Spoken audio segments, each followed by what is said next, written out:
بسم اللہ الرحمن الرحیم۔ عورت اور مرد کی نماز میں ہاتھ اٹھانے کے درمیان فرق رکھا گیا ہے، اسی کا یہ آج تیسرا حصہ ہے۔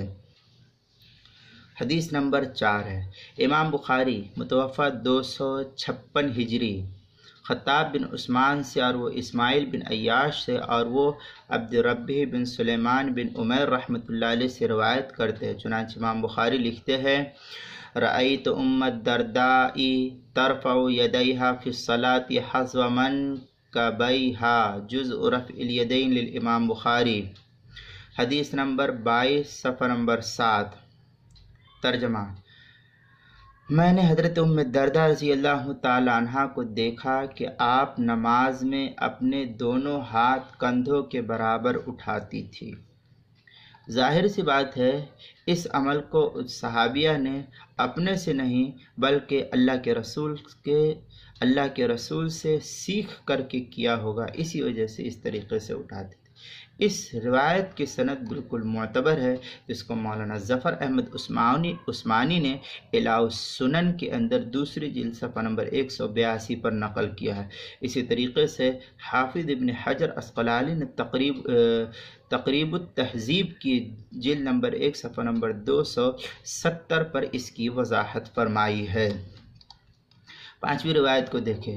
امام اوزاعی رحمۃ اللہ علیہ متوفہ 157 ہجری، یہ عالم و حفاظ الحدیث ان کو کہا جاتا ہے، اور یہ روایت نقل کرتے عبداللہ ابن عمر، انس بن مالک، سہل بن سعد رضی اللہ تعالی عنہم اجمعین سے۔ بڑے بڑے صحابہ ہے، جلیل القدر صحابہ کرام کے شاگرد ہے۔ حضرت امام زہری رحمۃ اللہ علیہ متوفہ 124 ہجری نقل کرتے قال ترفع یدیہا حذو منکبیہا۔ یہ حدیث مصنف ابن ابی شیبہ کے اندر حدیث نمبر 2487 کتاب الصلاۃ باب فی المرأۃ اذا افتتحت الصلاۃ کے تحت۔ حضرت امام زہری رحمۃ اللہ علیہ نے فرمایا کہ عورت نماز میں اپنے ہاتھ اپنے کاندھوں تک اٹھائے گی۔ کندھا یہ حصہ جو ہے اس کے نیچے تک اس طریقے سے رکھے گی تاکہ اس کی یہ ہتھیلی اس کے پستان تک آئے اور اس کی انگلی جو ہے اس کے کندھوں کے برابر ہو جائے، جیسا کہ پہلے حصے میں بتلایا گیا تھا۔ اب ان پانچوں روایات سے یہ صاف واضح ہوتا ہے کہ ان عورتوں نے یا اللہ کے رسول صلی اللہ علیہ وسلم نے جو نماز عورتوں کی بیان کی ہے، اس کے اندر بالکل فرق کو مرد اور عورت کے درمیان واضح کیا ہے۔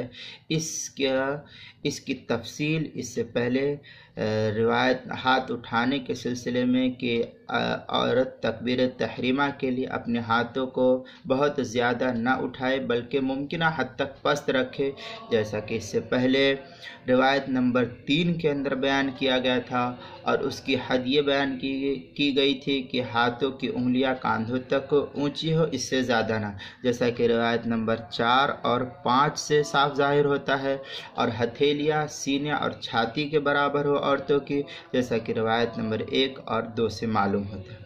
اب اس سے یہ صاف واضح ہو گیا کہ عورت کی نماز میں ہاتھ اٹھانے کے سلسلے میں اللہ کے رسول صلی اللہ علیہ وسلم نے خود اس فرق کو واضح کر دیا ہے، لہذا اب وہ حضرات جو یہ کہتے ہیں کہ عورت اور مرد کی نماز میں ہاتھ اٹھانے کے سلسلے میں کوئی فرق نہیں ہے، وہ خود اس حدیث کا مطالعہ کر لے۔ یہ تو میں نے آپ کو پورا حوالہ دے دیا کہ کہاں پر یہ حدیث لکھی ہوئی ہے۔ اب اگر اردو کتاب کو دیکھنا ہے تو اردو کتاب کے اندر مرد اور عورتوں کی نماز کے فرق کا ثبوت اس کے صفحہ 20 اور صفحہ 21 پر بھی اس کو نقل کیا گیا ہے، لہذا یہ کل 3 حصے ہوئے آپ کے درمیان، اور 5 حدیثیں میں نے اس سلسلے میں پیش کیا ہے کہ آپ صلی اللہ علیہ وسلم کی 5 حدیثیں عورت کے ہاتھ اٹھانے کے لیے بیان کی گئی ہے، لہذا 5 حدیثوں میں فرق کو واضح کر دیا گیا۔ اب آگے جو ہے ہاتھ باندھنے، رکوع، سجدہ اور قاعدے میں جو عورت اور مرد کا فرق ہے اس کو بیان کیا جائے گا انشاءاللہ، وہ چوتھی قسط ہوگی۔ السلام علیکم ورحمۃ اللہ وبرکاتہ۔